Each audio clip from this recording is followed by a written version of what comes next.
कहते हैं कि भक्ति भक्ति कहते किसको है, उसको तो पता नहीं। जो कृष्ण ने आदेश दिया या राम ने जो आदेश दिया और उसको बजा लिया, उसका नाम तो भक्ति है। तो भक्ति तो जिनको देखा नहीं कैसे भक्ति होगी? राम को देखा नहीं, कृष्ण को देखा नहीं, किसी महात्मा को देखा नहीं, भक्ति किसी करोगे आप? किसका पालन करोगे जिसको देखा ही नहीं आप? और कहते हैं महात्माओं के पास गया नहीं। जो ये समझता है कि भक्ति क्या है, आदेश क्या है, साधन क्या है, भजन क्या है, ध्यान क्या है, तो कहते हैं वहां भी नहीं गया। तो क्या मिलेगा उसको? कैसे समझ में उसकी आएगा? वो तो जो समझता है कि हमने रामायण पढ़ ली, गीता पढ़ ली, भागवत पढ़ ली, हम तीर्थों में हुआ है, चलो यही भक्ति है हमारी। अब इसको भक्ति कोई अगर कह दिया जाए कि खराब काम क्यों करते हो, तो कहेगा हम नहीं मानते इसको। तो भक्ति किस बात की है? किसकी भक्ति कर रहे हो? अरे भक्ति तो उसी को कहते हैं जिसके आदेश का पालन हो। आदेश का पालन नहीं तो भक्ति किस बात की? पति तो उसी को कहते हैं पत्नी की बात माने, पत्नी उसको कहते हैं जो पति की बात माने। अब भाई शिष्य तो वही, मुरीद तो वही है जो मुर्शिद की बात को माने, गुरु की बात को मान ले। नहीं भक्ति किस बात की? तो कहते हैं भक्तों की शरण में तो गया नहीं, ना भक्ति का भेद सुना, और कहते हैं भक्ति भक्ति भक्ति भक्ति भक्ति। कोई रामायण गीता पढ़ने का नाम भक्ति नहीं है। उसमें जो लिखा है उसका पालन करो, तो वो तो एक भी नहीं कोई करता। बोलो। गुरु सबको पार लगावे, जो जो उन चरण कहते हैं कि जब वो वहां से आते हैं सतलोक से, सतपुरुष, वो तो आता नहीं, वो तो मालिक तो वही रहेगा, वो तो न कभी आया न कभी आएगा। तो जो उस बोध में जो सूरत आती है वही संत कहलाती है। कहते हैं उनको तो जाने ही नहीं उसको कि ये कहाँ के रहने वाले हैं, कहाँ से आए, क्या करेंगे। और जब तक कि वो मिलेंगे नहीं तब तक इसका छुटकारा हो नहीं सकता। ये उससे अलग हो गया, उस धारी से अलग हो गया, उस नाम से अलग हो गया, तो उसके साथ जुड़ेगा कैसे जब तक वो जोड़ने वाले ना मिले? वो तो एक धार फेंक रही है, उसको अपने से अलग कर दिया। अब दूसरी धार अगर मिल जाए जोड़ने वाली, तो दोनों का तार तो एक साथ ही है, लेकिन अब कोई भेद जानने वाला मिले तो इसको जुड़ा के उससे जोड़ दे, तब तो वापस हो जाएगा। अब एक फेंक रही, उस धार पर बैठा हुआ, वो बराबर फेंकती चली जा रही और ले जाकर के उसने खानों तक पहुंचा दिया। अब वापस जाने की धार उसके पास है नहीं। तो बिना भेद के, बिना महापुरुषों के जीव कैसे उतरेगा, वापस कैसे लौट करके घर में जाएगा? ये तो परदेश है, पूरा का पूरा परदेश है। स्वर्ग भी परदेश है, ब्रह्मांड भी परदेश है, ये भी परदेश है, सब परदेश है। थोड़े थोड़े दिन का है कि तुम इतने दिन यहाँ रहो, इतने दिन यहाँ रहो, इतने दिन वहां रहो, तो उसके बाद चलो वापस लौटो। तो जहां का वही लौटा के ले आएगा, बस यही ले आएगा चार खानों में, बस इसी जगह डालेगा आकर के, वापस ले नहीं जा सकता। बिना महापुरुषों के कोई वापस नहीं ले जा सकता। बोलो। गुरु से तू बेमुख फिरता, मन के नित सन। कहते हैं मन से तू भोग बांटना इत्यादि में फंसा हुआ और गुरु से बेमुख है। गुरु कहता है कि भाई तुम चलो वापस घर में लौटो, चलो बैठो अपने घाट पर बैठ करके भजन करो, सूरत को शब्द के साथ जोड़ के चलो, ले चलो। तुम घाट पर बैठ तो जाओ तो हम खिंचाई करें। अब ऐसे कि इंद्रियों के घाट पर अगर खींच ले तो अभी कल ही घबरा जाता है। अब किसी की जरा सी खिंचाई होते ही डर गया, हमसे अब नहीं हो सकता, मुझे डर लगता है। इसमें कितनी औरतें और कितने आदमी चिल्ला पड़ते हैं, कहते हमसे नहीं हो सकता, हम तो मर जाएंगे, अब नहीं हमसे होता है। तो असल में घाट पे जब इंद्रियों के बैठा रहेगा तो भय तो लगेगा ही। तो कहते हैं सूरत के घाट पर आओ, दोनों आंखों के सामने आओ, यहाँ बैठक बना लो, तो गुरु यहाँ फिर खिंचाई शुरू करे, तो घाट बदलेगा नहीं, इंद्रियों के भोग विकारों में फंसा रहेगा। और जब विकारों से खिंचेगा तो कहेगा हमारा ये सब जा रहा, अब तो हम चले जाएंगे यहाँ से, सब कुछ छीन गया, रोएगा चिल्लाएगा, फिर लौट के उसी में फंसता। तो मन के सन्मुख रहता है, जो गुरु आदेश देते हैं उसका पालन नहीं करता, उसको नहीं समझता है कि गुरु किस काम के लिए आते हैं। इसलिए सूरत को पारी उतारने का काम है उसका, लेकिन वो तरतीब से उतारेंगे। एक दफे तो उन्होंने दे दिया, जब दूसरे को दे दिया तो अब लेने का तरीका भी तो होना चाहिए। कोई वस्तु आपको दे दी जाए, एक लड़की है आपको दे दी, एक लड़का आपको दे दिया, लेकिन अब यह है कि वहां पर बड़ी परेशानी है, तो कैसे वापस लिया जाएगा? तो ऐसे नहीं, कोई तरीका तो होगा वापस लेने। तो इस सुरतों को, इन जीवात्माओं को जब काल मांग करके ले आया, तपस्या करके, प्रसन्न करके, खुशी में ले आया और खुशी में दे दिया, तो वापस अब कैसे जाए, उसका तरीका? तो कहते हैं कि गुरु से प्रेम कह रहे करो तो तुमको वो ले चले। तो प्रेम उनसे करते नहीं है, उनके पास उठते बैठते नहीं है, उनको ये नहीं समझते कि हमको लेने के लिए आए, और वो समझते हैं मनुष्य आदमी है। आदमी की तो शकल में आएंगे, अगर देवता की शकल में आया था रात को भाग जाओ, नींद उड़ जाएगी कि भूत आ गया था, भूत आ गया था। तो जिस शकल में तुम, उसी शकल में आएगा और तब उसी शकल में जगाएगा, तो तुमको उससे प्रीत हो जाएगी, घाट पर बैठाएगा, तब देव रूप निकलेगा। वो तो देवता है ही, वो तो जब तुम्हारा देव रूप निकाल देंगे तब समझ में आएगा। नहीं ऐसे कैसे समझ में आ सकता? उनका देव रूप है तेरा मानव रूप, तेरा अज्ञानी रूप है जड़, उनका चेतन है। तो इसलिए तेरे ही रूप में आएंगे तभी जगेगा, तभी निकलेगा। कर्मों में पछता खपता नर दे। अब महापुरुष कहते हैं भाई तू कर्मों में पछता खपता है रात दिन, कभी ये कर्म किया, कभी वो कर्म किया, कभी उसको किया, कभी उसको किया, इसी में मेहनत करता, अच्छी तरह से चिल्लाता और रोता, उसमें बस इसी में समय निकल जाता तेरा। और जो भजन तेरे लिए बताया गया उसको नहीं करता, उसको कभी कभी करेगा, मिनट, आधा मिनट, कभी 1 सेकेंड, कहता हमने कर लिया, मन से कह दिया हमने कर लिया, अब मन भ्रम गया, कह दिया हमने कर लिया, 1 मिनट में भजन हो जाएगा, 1 सेकेंड में। और दिन भर इसमें लगा रहेगा कर्मों में, किससे सुख मिलेगा, आनंद मिलेगा, इससे न किसी को सुख मिला ना आनंद मिला। मिल गया होता है जब सब चिल्लाते नहीं कि हमको इतने रुपए मिल गए, हमको इतने मकान मिल गए, हमको ये मिल गया, अब हमको आनंद हो गया, अब हमने पा लिया। वो रो रहे, तुमसे ज्यादा रो रहे। तो ज्यादा फंसोगे तो ज्यादा रोगे, कम फंसोगे कम रोगे। वो तो जितने ज्यादा उलझोगे तो वहां जाल है, उसी में फंस गए तो दिन भर बुद्धि उसी में लगा रहोगे, उसी में शरीर लगा रहेगा, उसी में इंद्रिया, मन उसी में लगा रहेगा, बस वही करते रहोगे, रोते रहोगे, निकलने का कोई उपाय नहीं। तो कहते हैं भाई क्या करो, महात्मा नहीं मिलेंगे। बोलो।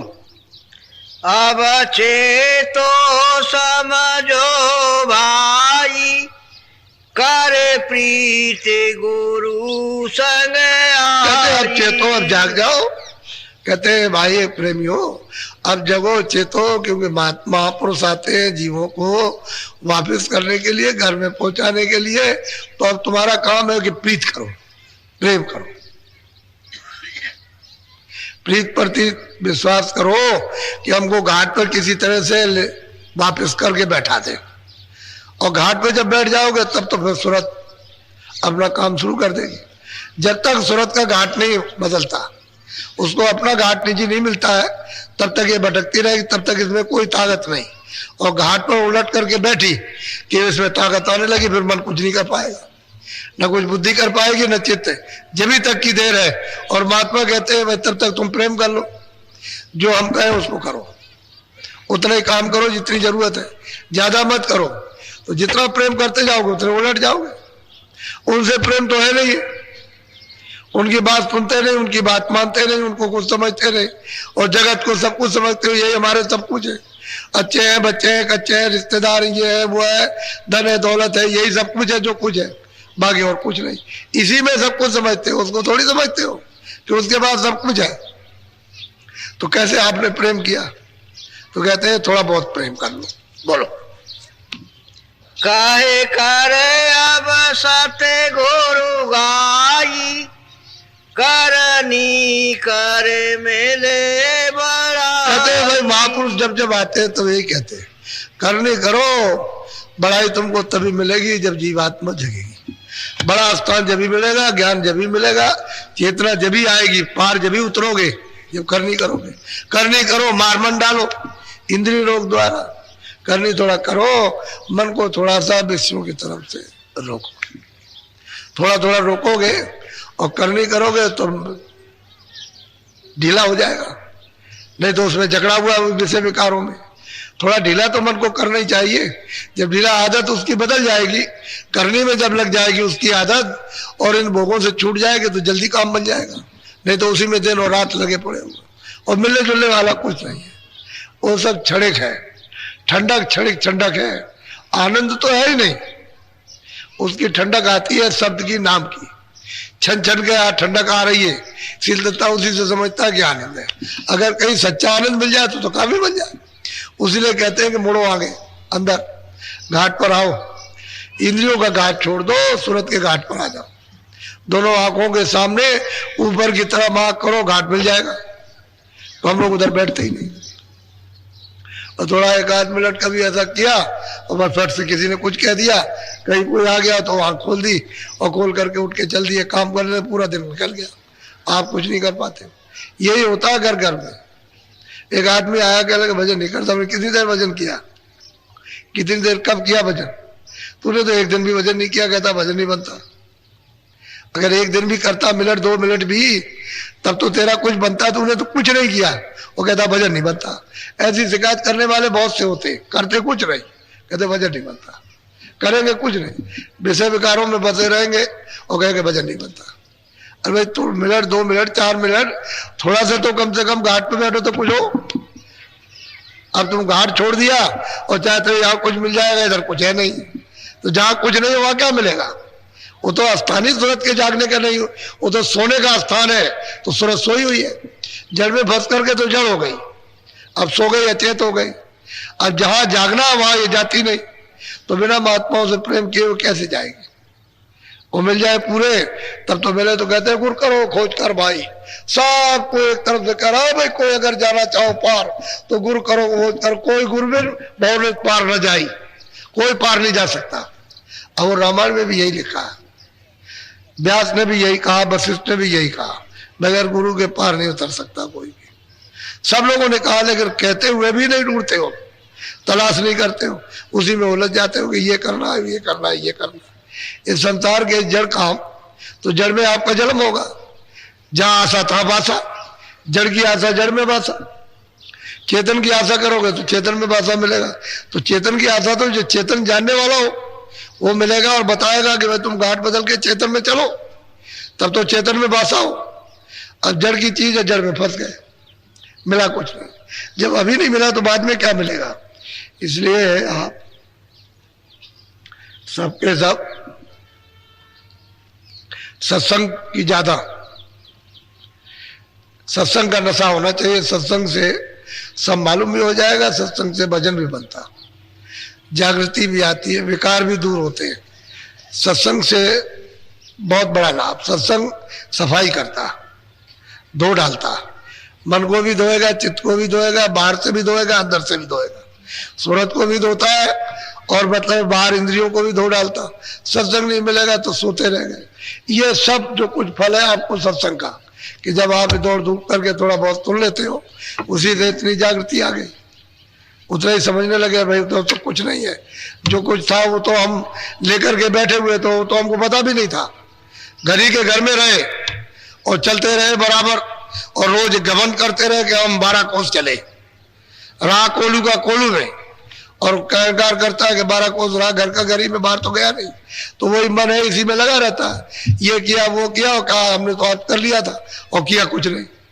अरे पता तो महापुरुषों के पास जाकर के मालूम होगा कि तुम करते हो कि नहीं करते हो, किया कि नहीं किया। ऐसे बगैर जानकार के कैसे पता चलेगा? अब सभी अंधे मिल जाए तो सूरज का पता कौन बताएगा? सबकी आंखें बंद हो जाए, ये कौन कहेगा ये सूरज निकला? एक आध तो होना चाहिए जिसकी आंख ठीक हो और सूरज को देखता, वही तो बताएगा। कहेगा नहीं सूरज है, देखो रोशनी हो गई और ये निकाल, सब अंधे रहे।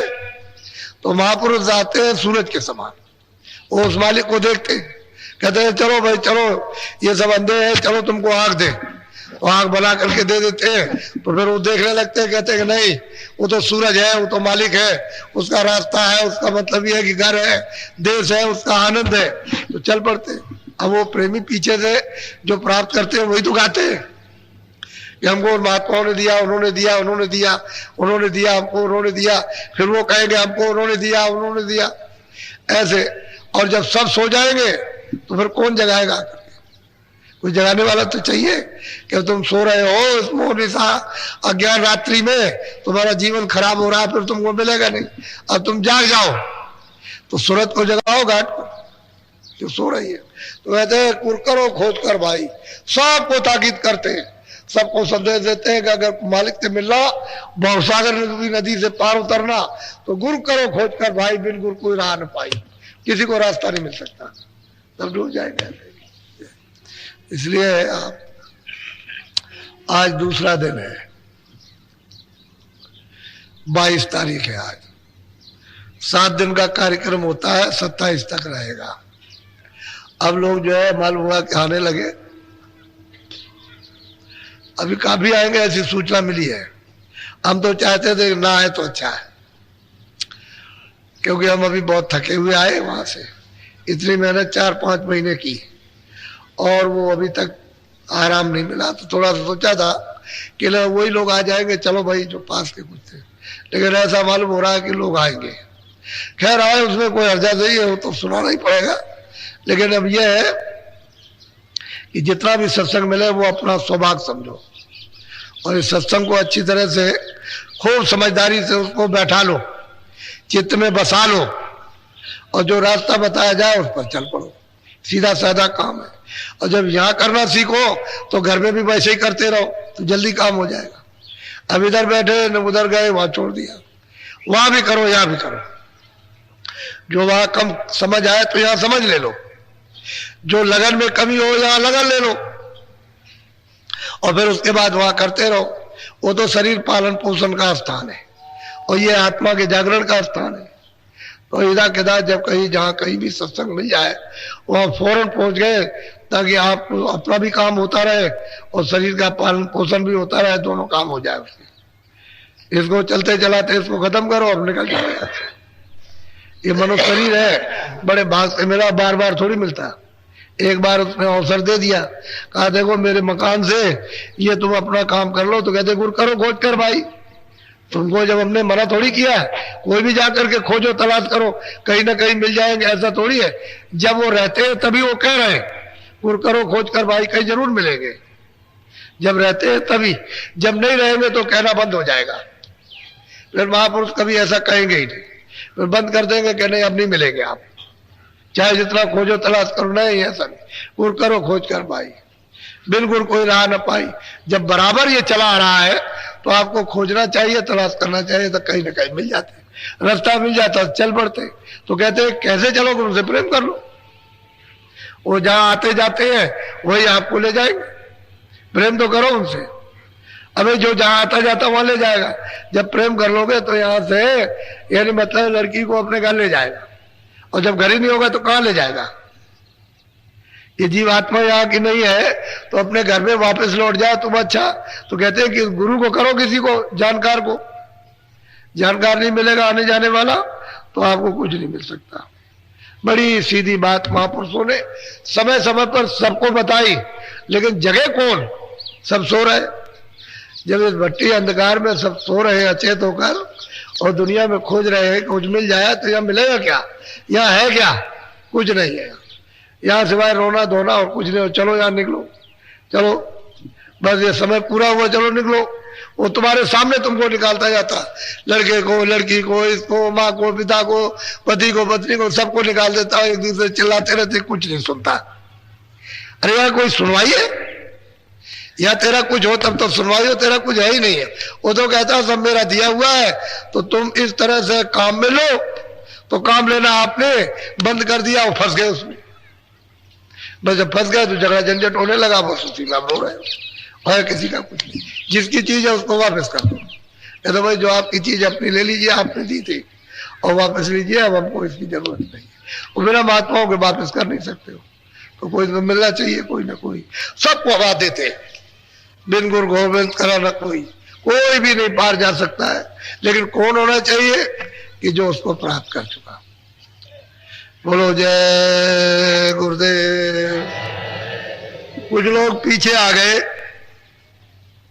तो 20 मिनट भजन कराऊंगा, फिर आप लोग सबके सब।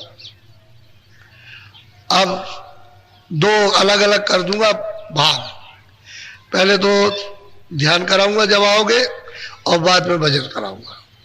तो पहले जब आए तो बैठ गए ऐसे, हिला डुल्ला बंद, ऐसे बैठ गए इस तरह से, और आंख बंद की, मुंह बंद रखा, और ये आंखें दोनों आपकी ये बंद हो जाएगी। ये बीचों बीच में तीसरी आंख है, अंदर की आंख से सामने सीधा देखने का काम करना।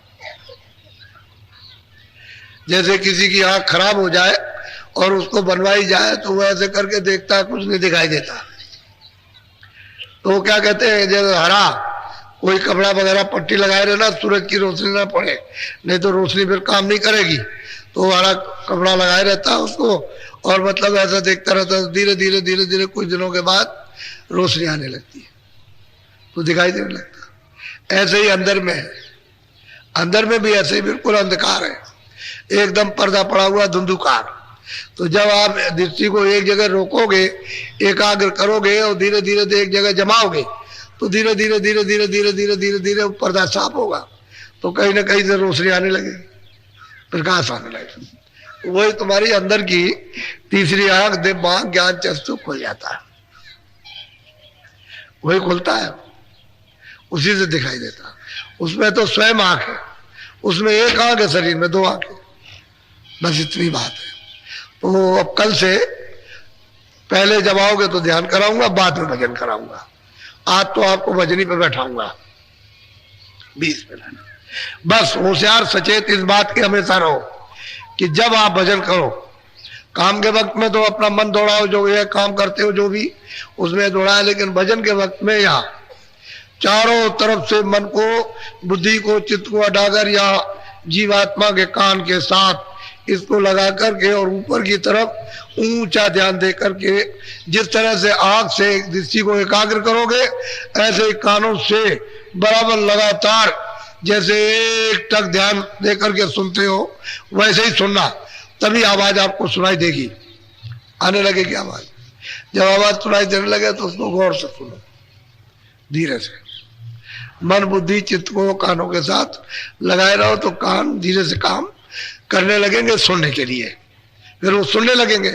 और मन बुद्धि चित्त जब ये भाग जाएंगे तो पर्दा है, सामने पड़ा हुआ पर्दा हटेगा नहीं, वो लेकर के भाग जाएंगे। पर्दा तो इनकी वजह से सामने, तो मन बुद्धि चित्त रहेगा, जिन्होंने पर्दा इकट्ठा किया वो साथ रहेगा तो कटेगा, साफ होगा, तो धीरे से कान लगेंगे, सुनाई देगा। ऊपर से जो आवाज आ रही, शब्द आ रहा, वही नाम है। कोई भी आवाज पहले हो, नाम तो सभी है, शब्द सभी है जो ऊपर से आवाज आ रही है, लेकिन फिर आपको छांटना पड़ेगा। जब बहुत तरह की आवाजें आएंगी फिर छांटना है कि भाई हमको ऊपर वाली आवाज कौन सी जो ऊपर ले जाएगी, नीचे वाली आवाज तो आपको मालूम होगी कि नीचे वाली तो नीचे फेंकेगी, ऊपर नहीं चढ़ाएगी, लेकिन जब ऊपर की आवाज को जब छांटोगे तो ऊपर खींचेगी, उसमें छटनी करनी पड़ेगी। पहले तो आवाजें सब प्रकट हो जाने दो, जिस तरह की भी जो आवाज आए तरह तरह की उसको आने दो, और फिर ये जो नाम दान के वक्त बताई जाती है उसको छांटना है। जब वो छांटोगे तो खिंचाव होगा, तो ऊपर का खिंचाव होगा वापस जाने का।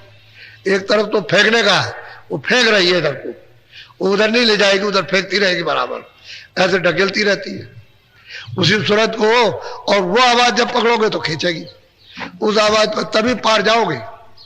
जब खिंचाव वाली आवाज पर बैठोगे, वो जहाज है, नौका है, तब वो पार उतारेगी, वापस ले जाएगी। तो दो तरह की आवाज है, एक नीचे वो माया की धार है जो नीचे फेंक रही है, और एक वापस ले जाने की दयाल की धार। दोनों तुम्हारे पास ही है, इसलिए कहते हैं कि घाट पर आओगे तो पता चले।